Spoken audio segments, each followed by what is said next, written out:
All right, so today we're going deep on something pretty wild, actually.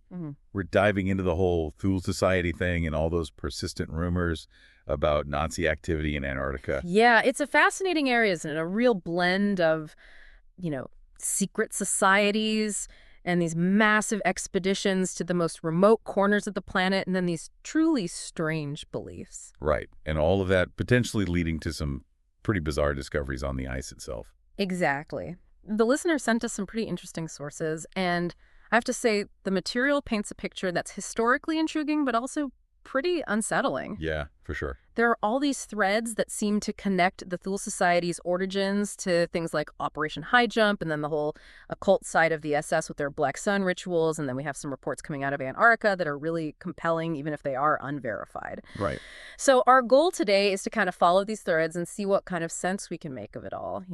What are the potential connections here? And we're going to do that based entirely on the information that the listener has provided. Absolutely. Yeah. It's a journey into some pretty shadowy stuff from the 20th century and even beyond. Yeah.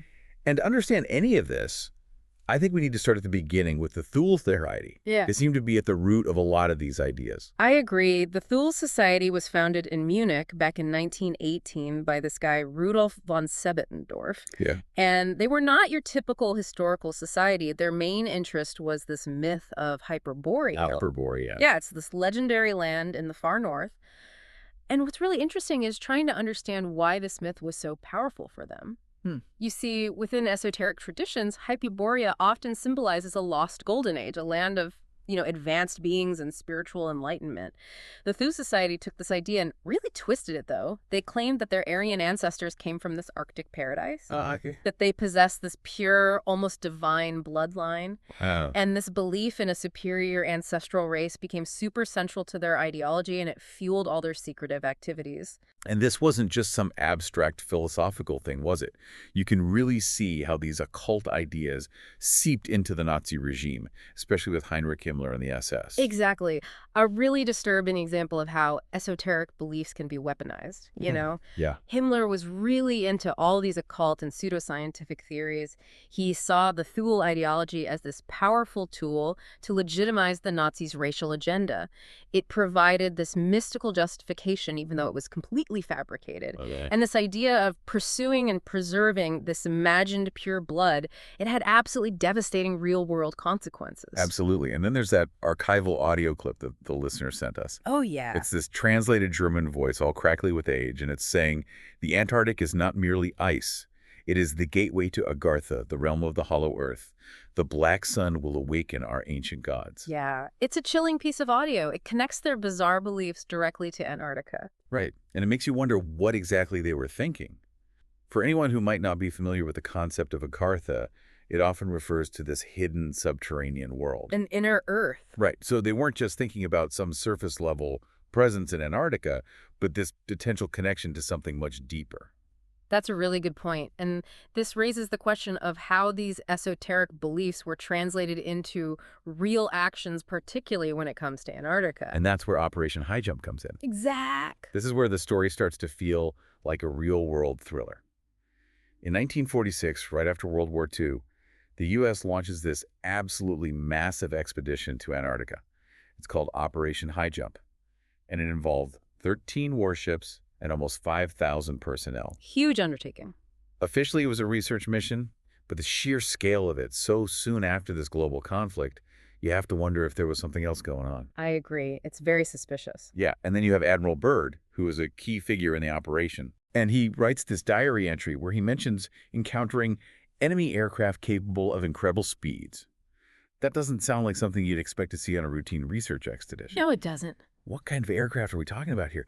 Who could have possessed that kind of technology in 1946 in such a remote location? Right. It immediately makes you think about all those theories about advanced Nazi technology. And the idea of a secret Nazi base in Antarctica Neuschwabenland. Yeah. We know for a fact that they mapped a huge portion of Antarctica between 1938 and 1939, and even claimed it for Hitler. So the idea of a Nazi presence there isn't completely out there. Absolutely. And when you connect that back to the Thule Society's ideology and that archival audio, a pretty disturbing picture starts to emerge, even if it's speculative. Could the Nazis, driven by their beliefs about Hyperborea and Agartha, have established some secret outpost in Antarctica? Hmm. And let's not forget all those post-war reports of UFOs, or Foo Fighters, as they were sometimes called. They were seen all over the world, including the Antarctic region. Now, were those just misidentified things, or could they have been experimental aircraft potentially linked to Nazi technology, maybe even from an Antarctic base? It's definitely a possibility. It is. And then there's Hans Kammler, this SS officer who was deeply involved in the Nazi concentration camp system and their advanced weapons programs. He disappeared in 1945, vanished without a trace. Right. Could he have been instrumental in setting up or maintaining a secret Antarctic project? It's possible. It really adds to the mystery of it all. Yeah, for sure. So now let's talk about the Thule Society's occult science and their fascination with this thing they called Vril energy. Ah, yes, real energy. This is where things get really blurry between fringe science and esoteric belief, and maybe even a distorted understanding of real phenomena. Okay, so at Wilsberg Castle, this place chosen by Himmler, the SS, conducted all these black sun rituals. Now, the black sun itself, a symbol taken from various occult traditions, was at the heart of their beliefs. They believed they could harness this Vril energy, this sort of cosmic life force.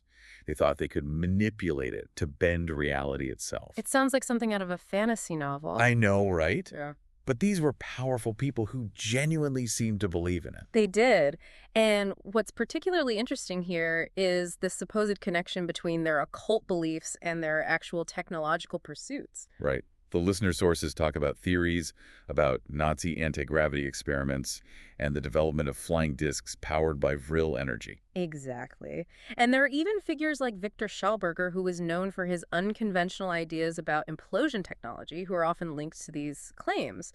Now, mainstream science dismisses these theories. Of course. But when you view them in the context of the Thule Society's beliefs, they represent a kind of tangible application of their esoteric worldview. And then it gets even more bizarre with the idea that they were trying to reopen Hyperborean time gates in Antarctica. Oh, It links back to their mythical origins and the notion of accessing this lost, powerful past. It suggests their interest in Antarctica wasn't just about a physical base, but maybe something more dimensional. exactly. They were looking for something beyond the physical realm. And then there's that whole Thule legend about their Aryan ancestors coming from the star Aldebaran. Aldebaran. Yeah, the sources even ask if they actually tried to contact this distant star. Wow. It really shows you how expansive and, to most people, outlandish their belief system was. It all sounds so far-fetched. But then the listener also included this expert clip referencing declassified CIA files that mention energy vortices in Antarctica. Now, we don't know exactly what these energy vortices were supposed to be, but it makes you wonder, is it just a coincidence that the CIA was looking at something similar in the same region? Or did the Nazis stumble onto some real unexplained phenomenon that they then interpreted through their occult lens? That's a really important question. Did their belief systems somehow intersect with or misinterpret something real? It's a chilling thought. And it leads us to these more recent alleged discoveries in Antarctica, which bring the whole story into the 21st century. Right. This is where things get really interesting for us today. In 2016, reports came out about a Russian spy satellite detecting a massive metallic structure buried deep under the Antarctic ice. Right. And governments just dismissed it as a glacier. But that wasn't the end of the story. No, it wasn't, because then there were these alleged leaks of blueprints that showed hexagonal chambers. And the really eerie part is these designs matched SS plans for something called a Vril generator. Wow. A direct link back to their occult science and the energy they were obsessed with. It's pretty wild. And the listener even included the Google Earth coordinates, 82 degrees south, 40 degrees east. And if you go there, you can see these blurred anomalies on the ice that some people interpret as artificial tunnels or structures. It's definitely open to interpretation, but it adds a visual element to the whole mystery. Yeah, it does. And then there's the 2018 whistleblower testimony from a retired Navy engineer who claimed they recovered something alive from Neuschwabenland.